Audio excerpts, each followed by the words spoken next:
ازيكم عاملين ايه؟ وحشتوني قوي. تعالوا بقى نعمل مع بعض شمعة عيد الميلاد زي الشمعة الحلوة اللي في ايدي دي، بخطوات سريعة بأقل التكاليف، لان احنا هنختار شمع مش مكلف قوي عشان نعمل بيه الشمع. يلا بينا ندخل في التفاصيل على طول. هنشتغل في الشمعة دي بشمع النخيل. زي ما اتفقنا ان شمع النخيل هو من اقوى الشموع اللي بتطلع ريحة فواحة جدا، فهي مميزة قوي كمان بشكلها الكريستالي. هنحتاج 3 فتيل عشان قطر الكوباية محتاج 3 فتيل. طبعا العطور، ميزان وترمومتر، ما اقدرش اعمل شمعة من غيرهم. الكوباية اللي معايا دي انا مش عارفة هي محتاجة شمعة قد ايه، فانتي لو جبتي كوباية مثلا من البيت عندك وعايزة تعملي فيها شمعة ومش عارفة هتسيحي شمعة قد ايه وتحطي عطور قد ايه، هنعمل اللي انا بعمله دلوقتي ده. هحط الكوباية على الميزان واصفر الميزان، وبعد كده هجيب الرز الني العادي خالص ده، واملى الكوباية للحد اللي انا عايزاه. تمام. طب انا ممكن اوزن بالمية؟ اه ممكن بالمية، بس هتبقى ليها حسابات تانية خالص. لكن الرز هو زيه زي الشمعة بالظبط، يعني كثافة الرز هي كثافة الشمع. تمام. انا عايزة املى لحد هنا عشان لسه هحط كريمة على وشها، فانا هملى 250 جرام. عايزه اعرف الكوبايه بتاخد قد ايه للاخر املاها للاخر، عايزه اعرف الكوبايه نصها قد ايه املاها لنصها، زي ما انت عايزه الحد اللي انت عايزاه. شوفي اقفي عنده بالرز هيطلع لك نفس الشمع نفس الرز بالظبط نفس الكثافه، مش هتضطري تنقصي منها. تمام. فانا هملى تقريبا 200 جرام عشان الكريمه لسه هتتحط فوقيها هنبقى نوزن لها. تمام. فانا دلوقتي هسيح معاكم الشمع عشان نملى لحد تقريبا 3/4 الكوباية بس، مش هملاها للآخر. اوكي. طبعا هنوزن الشمع زي ما عملنا في الفيديو اللي قبله او في الشمعة اللي قبلها. هنجيب شمع النخيل ونبدأ نوزن منه. هنوزن منه زي ما اتفقنا 200 جرام، وهنشيل منهم الزيت بتاعهم اللي هي 10% من 200 جرام، المفروض ان هم 20 جرام و180 جرام شمع. تمام زي ما اتفقنا، زي ما عملنا الشموع اللي قبل كده، هي بنفس الطريقة بس مع اختلاف الخامات. تمام. دلوقتي انا الكوباية بتاعتي مثلا ما كفتش، عادي ممكن اسيح دول، ولما يسيحوا هيقلوا هيصغروا في الكوباية اروح مزودة ال 80 جرام اللي ناقصين. تمام. فانتوا لو معاكوا حاجة بتسيحوا فيها مش مكفية الشمع، عادي سيحوا جزء بس تبقوا عارفين انتوا حاطين قد ايه، وبعد كده لما يسيح هيقل ويصغر في الحلة او في الكوباية اللي بتسيحوا فيها، تروحوا مزودين عليها. دلوقتي هنجيب المسدس شمع عشان نلزق الفتيل مع بعض. يلا بينا بقى. اهو الشمع معانا سايح خلاص تماما اهو. هبدأ طبعا اضيف له اللون اللي انا عايزة اعمل الشمعة بيه، فهنا هحط المايكا البيضة زي ما اتفقنا عشان تدي لمعة للشمع وهو سايح، تكون جميلة قوي. مش بحط اكتر من الكمية اللي انا حطيتها دي، لان لو زودنا الشمعة بتاعتنا مش هتولع. تمام. فلازم نحط بكمية بسيطة مش اكتر من كده، هي بس مهمتها تدينا لمعة. وبعدين انا هعملها لون لبني، فرجيت طبعا اللون كويس قوي وحطيته. ولازم ارج كويس جدا واقلب كويس جدا عشان اللون يدوب تماما، ما يعمليش ترسبات او نقط او بقع في الشمعة. تمام. وبعد ما برج كويس وبضيف اللون وبقلب كويس قوي بتأكد ان كل الالوان دابت في الشمع. تمام. ببدأ ان انا يا اما لو انا مش متأكدة من درجة اللون بجيب طبق ابيض. تمام. وبنقط عليه نقطة من الشمع السايح ده عشان لما تنشف تديني الدرجة النهائية اللي هتطلع لي لما الشمع ينشف. ليه؟ لأن الشمع وهو سايح أغمق بكتير من الشمع وهو ناشف. تمام. فأنا حطيت لقيته فاتح قوي، يعني مش مديني لبني، مديني لبني خفيف جدا، فهرجع أزود لون تاني عشان أوصل للدرجة اللي أنا عايزاها. لكن أنا لو من أول مرة حطيت لون جامد قوي وعايزة أفتحه، ده بقى مشكلة. ليه؟ لأني هقعد أزود في شمع عشان افتح اللون واهدر في خامات، فانا بمشي بالتدريج، بحط قليل، لو عايز يزيد بزود. تمام. اهو حطيت نقطة تانية. شايفين فرق اللون ما بين الدرجتين اللي زودتها؟ اول ما هتنشف هتديني الدرجة النهائية اللي هتظهر لي لما الشمعة كلها تنشف. تمام. لحد ما توصلوا للدرجة اللي انتوا حابينها. تمام. اللون والمايكا، يعني الوان المايكا اللي هي البودرة اللي بتلمع دي، واللون بحطهم اول ما الشمع بيطلع من على النار عادي على اي درجة حرارة، والشمع سخن قوي مفيش مشكلة. والشمع في اي وقت بحط اللون، ولا بوزن ولا بدرجة حرارة. تمام. العطر هو الوحيد اللي لازم نضيف درجة حرارة معينة بنضيف فيها العطر. تمام. اتفقنا على كام؟ اتفقنا على 75 مئوية، ولازم تكون بتقل ما ينفعش تكون بتزيد. تمام. بفتح الترمومتر، بتاكد انه شغال، بتاكد انه كاتب لي رقم، وبتاكد ان جنب الرقم ده كاتب لي حرف سي اللي هي درجه مئويه. تمام. انا هنا بس بقرب لكم قوي عشان تبقوا شايفين الرقم وهو بيزيد او بيقل، وتبقوا شايفين ان جنبها حرف السي صغير كده، يعني هي درجه مئويه مظبوطه. لو هي حرف الاف هيدينا قرايات تانية خالص وارقام عاليه قوي وارقام مختلفه تماما عن شغلنا. فانتوا عقبال ما توصلوا لل70 بحرف الاف دي هتلاقوا الشمع اصلا نشف. تمام. فخلوا بالكم من الموضوع ده. انا هنا بدأت ان انا اثبت الفتيل في مكانه واحط له حامل الفتيل اللي هو بيتأكد لي ان الفتيل واقف مظبوط ومشدود، مش مايل او معوج او واقع. ولقيت درجة الحرارة بتاعتي بقت مناسبة، بتعد بالراحة ما بتنطش جامد، فمعنى كده ان هي في الحدود اللي انا عايزاها. يعني بصوا هي دلوقتي 74، اخدت وقت عبال ما عدت من 1 اهي رجعت تقل. فخلاص طالما هي بتقل يبقى تمام. احنا اتفقنا من 75 ل65 بس. اقل من 65 لا هسخنه تاني، عشان كده الزيت مش هيدوب تماما. واعلى من 75 لا لازم استنى. تمام. هحطه على الميزان، وطالما انا حطيت الكوبايه قبل ما افتح الميزان فالميزان هيديني زيرو. انا دايما قبل ما بوزن اي حاجه لازم اتاكد ان الميزان كاتب لي زيرو الاول. تمام. هوزن بقى العطر اللي انا محتاجاه. تمام. انا بوزن دايما بالغطا، يعني بصب في الغطا وبعدين ادلقه في الكوبايه. ليه؟ عشان انا لو دلقت بالازاز على طول ممكن ادلق بزياده عن الكميه اللي انا محتاجاها. في الحاله دي الشمع هيعمل ايه؟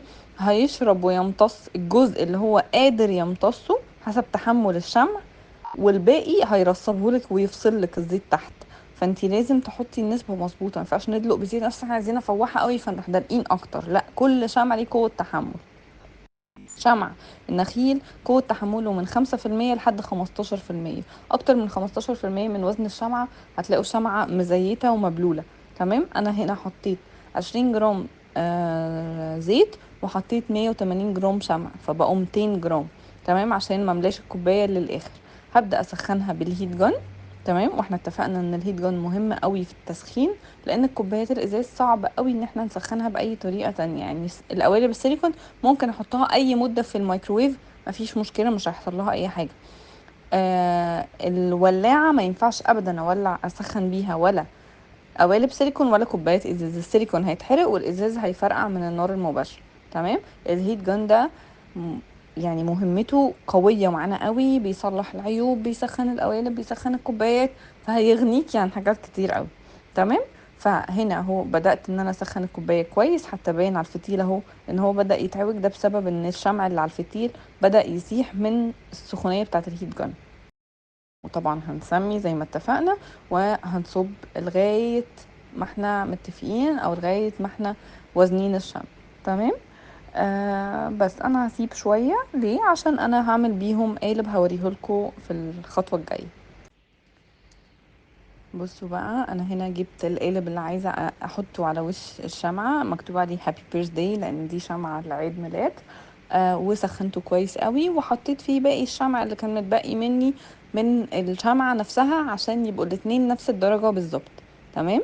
سخنت القالب عشان يطلع لي مظبوط ما فيهوش عيوب خالص، وصبيته من نفس لون الشمع عشان يطلعوا زي بعض بالظبط.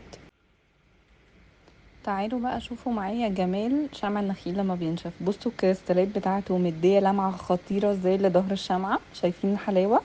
هي دي الميزة في شمع النخيل. بالنسبة لي هو مميز جدا، بنعرف نميزه عن اي شمع تاني بسبب الكريستالات بتاعته دي. بجد من احلى الحاجات اللي بحبها شمع النخيل. هنعمل بقى الفراولة والشوكولاتة، طبعا فراولة حمراء وشوكولاتة بني، بأي نوع شمع بتاع قوالب. يلا بينا بقى. انا هنا سيحت الشمع بتاع القوالب اهو خلاص ساح. تمام.